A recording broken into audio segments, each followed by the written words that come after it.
Hey, Bel Air Youth, it's Pastor Jared here, and I have some exciting news for you all. I have been praying for you and over these last few months, and I love you. As I've been thinking about these 8 months that I've been here, I can't believe that for 3 out of those 8 months we have been in quarantine. And I miss you all.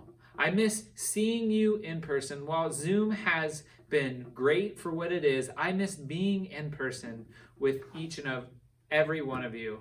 I miss seeing you before and after service on Sundays. I miss seeing you at Oasis and youth group on Wednesday nights.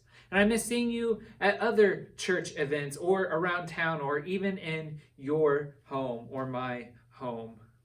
So I have this announcement that I'm going to make that I'm really excited for. Are you ready for it? Can I get a drum roll? Well, if you couldn't guess, we are going to start gathering together again in person for youth group. And this decision has come through prayer, discernment, and collaboration with the Bel Air Youth Leadership Team, the Next leadership team, as well as the pastoral staff. We will be meeting in person for the first time on Wednesday, Wednesday, June 10th for youth group. This is weather permitting, of course. We are going to have guidelines, though, that will shape our meetings together. But before we get to those guidelines, because I'm going to let you know what those guidelines are, I first want to say that we at Bel Air Youth honor and respect those who decide to stay home during this time.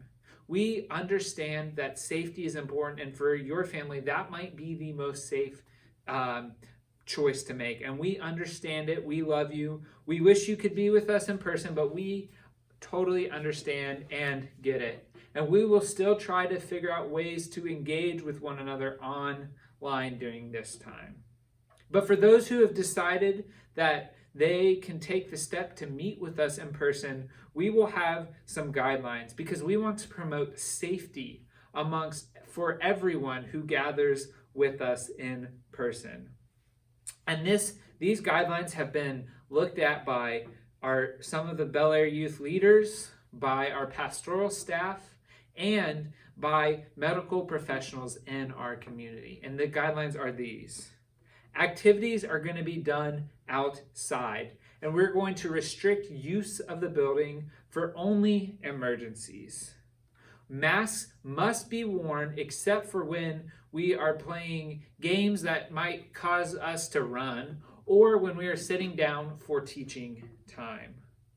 All teens and adults are encouraged, and it will be enforced to follow the physical distance guidelines. That means 6 feet apart from one another. To limit the amount of people in a particular area, we are going to be splitting up in middle school and high school groups during this time. They will still meet at the same time, but we're going to meet at 2 separate parts of the lower pavilion area, just so that we don't have as many people in one particular spot. And because of this, we're going to have 4 to 5 adults with each group to ensure group safety as well as to help facilitate conversation during that time. Parents, I want to encourage you to pick up and drop off your teens at the pavilion. That way it limits the amount of walking and the opportunities for people to interact and get the virus with foot traffic. If there is going to be inclement weather, the youth ministry team will make the decision no later than 1 hour before youth group. And if we decide to cancel it, we will offer an opportunity to gather on Zoom that evening. It's mandatory that you bring your own blanket or chairs. This will help us have sanitary equipment, and it will be easier on the youth staff and everyone involved if you bring your own chair or blanket on which to sit during our time. Bathrooms are going to be off limits unless there's an emergency. And in case of the emergency, an adult is going to make sure that that area is sanitized after you are done in the bathroom. We are not going to be offering water fountains during this time, so we encourage you all to bring your own food or water that you think you might need during our time together. If we do end up having snacks during youth group, they will be distributed by youth leaders who are going to be wearing both a mask and gloves. We are also asking that if your teen or someone in your family is sick within 72 hours of gathering, that you stay home.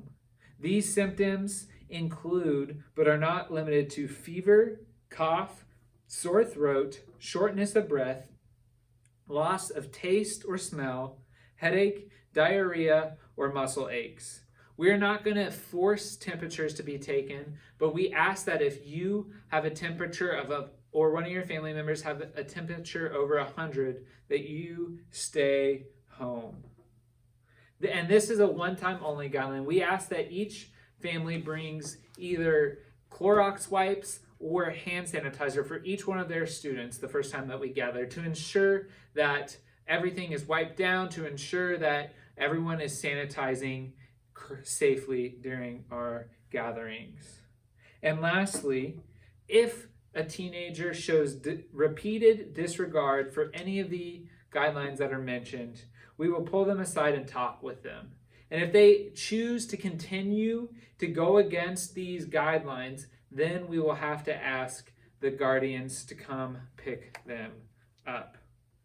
Again, I just want to say we recognize the decision to stay home during this time. We will continue to think about ways that we can gather online for those who do decide to stay home and who don't feel comfortable meeting. Again, we understand that.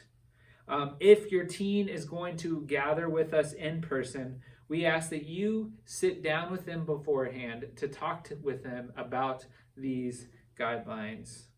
These guidelines will be in place for our first gathering on Wednesday, June 10th, and will continue until we move on to our next stage of gathering, which would be inside gathering. If you have any questions or concerns, feel free to contact me. And I'm excited to gather with you all in person on Wednesday, June 10th. Thank you all for watching this, and I hope that you have a great day.